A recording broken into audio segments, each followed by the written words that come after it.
March 17, 1959, a group of 20 Tibetans, including their spiritual leader Dalai Lama and 6 cabinet ministers, were heading towards India. This group was actually fleeing from Tibet to escape from Chinese oppression. Theirs was not an easy journey. They had to overcome the extreme climatic conditions and tough terrains of the Himalayas. Additionally, they had to cross the Brahmaputra river, which was half a kilometer in width. They chose to travel only during nights in order to evade watchful eyes of the Chinese army. The outside world didn't have any idea about the whereabouts of Dalai Lama. They were not even sure whether he was dead or alive. Many believed that Dalai Lama might have been killed during the Chinese attack. It was only a week ago that the Chinese army had crushed the agitation of the Tibetan people who demanded freedom from Chinese oppression. This military action was aimed at reinforcing the control of Chinese government over the Tibetan plateau. Tibet had been under the Chinese zone of influence for centuries. However, because of hostile terrain and lack of any natural resources to speak of, China didn't pay any attention to this region. As a result, Tibet became secluded and formed a separate culture and identity with Buddhism as their religion. Dalai Lama was not only a spiritual leader but also the head of the Tibetan government as well. But when the People's Republic of China was established under the leadership of Mao Zedong, things started changing. Mao's dream was to create a larger and greater China. In order to achieve this goal, Mao planned to take control of adjoining lands as well, including Tibet. There was yet another reason for China to subdue Tibet. Their culture was similar to that of India. As a result, China suspected that Tibet might join the Indian Union. In 1950, the Chinese army entered Tibet, crushed the Tibetan forces. Subsequently, the Chinese government asked the Tibetan government to send their representatives to Tibet under the pretext of reconciliatory talks. When these envoys reached Beijing, the Chinese authorities forced them to sign a unilateral agreement under duress. According to this, Tibet would merely be a province under the sovereign rule of China and would have limited autonomy. Needless to say, this agreement was signed without the approval or knowledge of the Tibetan government.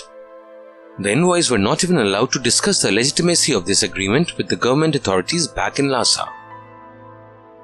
China then started implementing only those clauses that were in their favor. While China set up a military base in Tibet as mentioned in the agreement, they gradually curtailed their promised religious freedom for the locals. The Tibetans started protesting against this crackdown. Though Dalai Lama visited Mao in 1954 to resolve the problems, situations didn't improve at all. As a result, the Tibetans intensified their protests as they feared that their culture was gradually being eradicated. Nevertheless, China crushed these protests ruthlessly with an iron fist. Hundreds of thousands of Tibetans were either killed or found missing throughout this merciless military action. Even then, China couldn't crush the Tibetan will for cultural and political independence. It was under these circumstances that China invited Dalai Lama for another round of talks. But he sensed that this was yet another trap and he fled to India. On the other hand, India welcomed Dalai Lama with open arms. Later, around 80,000 other Tibetans too followed him and were offered political asylum in India. India's action infuriated China to an extreme degree.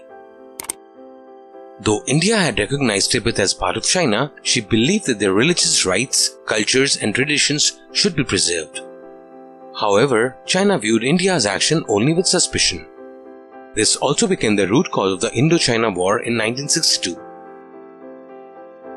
India offered refuge to the Dalai Lama and his people at Dharamshala in Himachal Pradesh.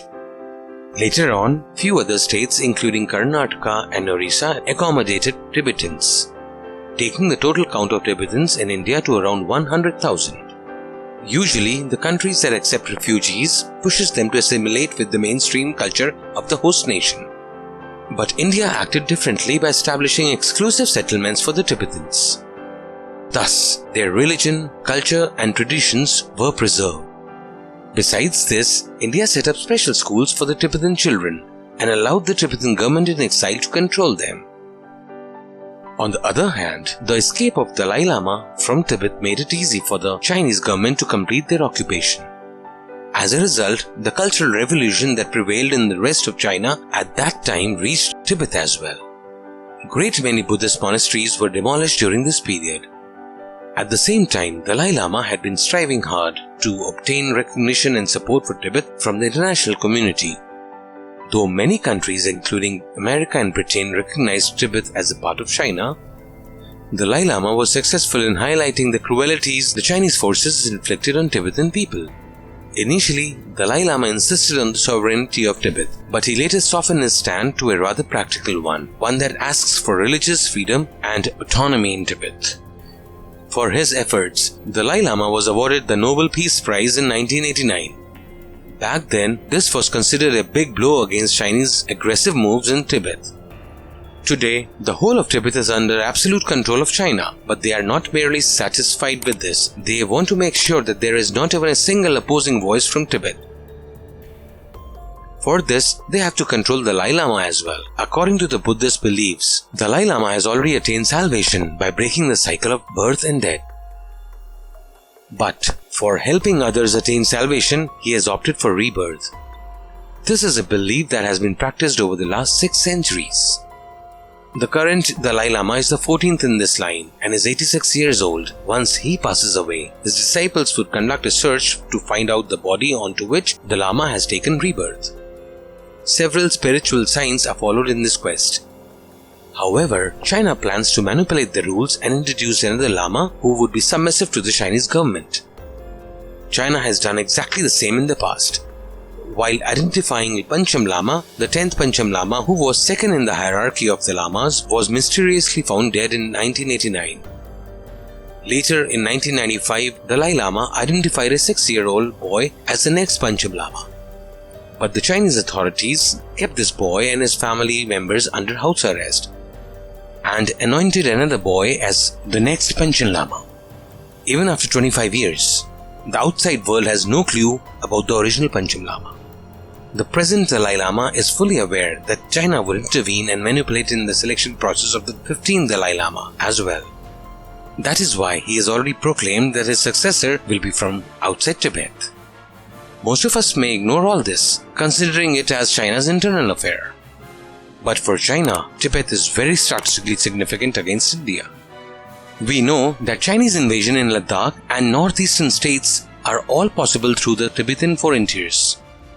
In addition to that, China has also been building huge dams at the very source of Ganga, Brahmaputra and various other rivers. The future conflicts between India and China may not only be about land, but about water as well.